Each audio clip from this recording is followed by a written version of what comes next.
एक पत्नी जिसने यमराज से अपने पति की जान वापस ले ली।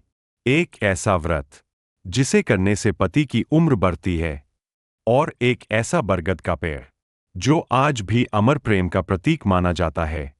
आज मैं आपको सुनाने जा रहा हूं वट सावित्री व्रत की ऐसी रहस्यमयी और भावुक कथा जिसे सुनकर आपकी आंखें भर आएंगी। बहुत समय पहले की बात है। भारत भूमि पर एक महान राजा रहते थे, राजा अश्वपति। उनके पास धन, वैभव, सेना, सब कुछ था। लेकिन एक दुख उन्हें दिन रात सताता था। राजा और रानी हर दिन माता सावित्री की पूजा करते, सालों तक कठोर तपस्या की। तब एक दिन आकाश से दिव्य आवाज आई, राजन, तुम्हारे घर एक कन्या जन्म लेगी जो संसार में पतिव्रता नारी का सबसे बड़ा उदाहरण बनेगी। कुछ महीनों बाद महल में एक सुंदर कन्या ने जन्म लिया। उसका नाम रखा गया सावित्री। सावित्री बचपन से ही तेजस्वी, बुद्धिमान और अत्यंत सुंदर थी। उसकी चमक देखकर लोग कहते, यह कोई साधारण कन्या नहीं, देवी का रूप है। जब सावित्री विवाह योग्य हुई तो राजा अश्वपति ने कहा, पुत्री, तुम स्वयं अपना वर चुनो। सावित्री बचपन से ही तेजस्वी, बुद्धिमान और सावित्री पूरे राज्य में घूमी और आखिरकार जंगल में रहने वाले एक युवक को देखकर उसका मन ठहर गया। उस युवक का नाम था सत्यवान। सत्यवान गरीब था, लेकिन उसका हृदय सच्चा था। जब सावित्री ने अपने पिता को सत्यवान के बारे में बताया, तभी महल में देवर्षि नारद पहुंचे। नारद मुनि ने ध्यान लगाया और अचानक उनका चेहरा गंभीर हो गया। उन्होंने कहा, राजन, सत्यवान गुणवान है, लेकिन उसकी आयु बहुत छोटी है। विवाह के ठीक 1 वर्ष बाद उसकी मृत्यु हो जाएगी। यह सुनते ही महल में सन्नाटा छा गया। राजा अश्वपति डर गए। उन्होंने सावित्री से कहा, पुत्री, कोई और वर चुन लो।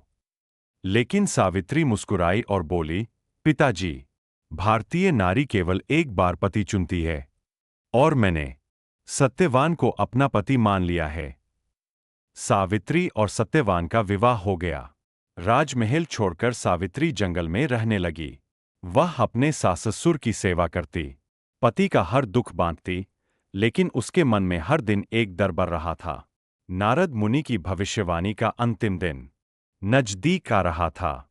जिस दिन सत्यवान की मृत्यु तय थी, उस दिन सावित्री ने कठोर व्रत रखा। उसने बरगद के पेड़ की पूजा की, धागा बांधा और भगवान से प्रार्थना की, हे प्रभु, मेरे पति की रक्षा करना। सत्यवान लकड़ी काटने जंगल गया। सावित्री भी उसके साथ चली गई। अचानक सत्यवान के सिर में तेज दर्द हुआ। वह सावित्री की गोद में गिर पड़ा और उसकी सांसें रुक गईं। तभी आकाश में भयंकर प्रकाश हुआ। यमराज प्रकट हुए। उन्होंने सत्यवान की आत्मा को अपने पाश में बांधा और दक्षिण दिशा की ओर चल पड़े।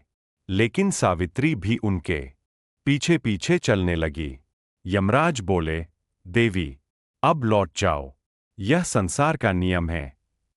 सावित्री बोली, जहां मेरे पति जाएंगे, वहां तक मैं भी जाऊंगी। सावित्री की बातें सुनकर यमराज प्रसन्न हुए। उन्होंने कहा, मांगो देवी, एक वरदान मांगो। सावित्री बोली, पीछे पीछे चलने लगी। यमराज बोले, देवी, अब लौट जाओ, यह संसार का नियम है।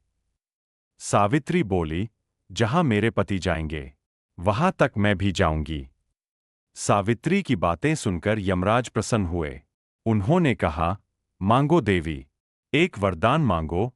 सावित्री बोली,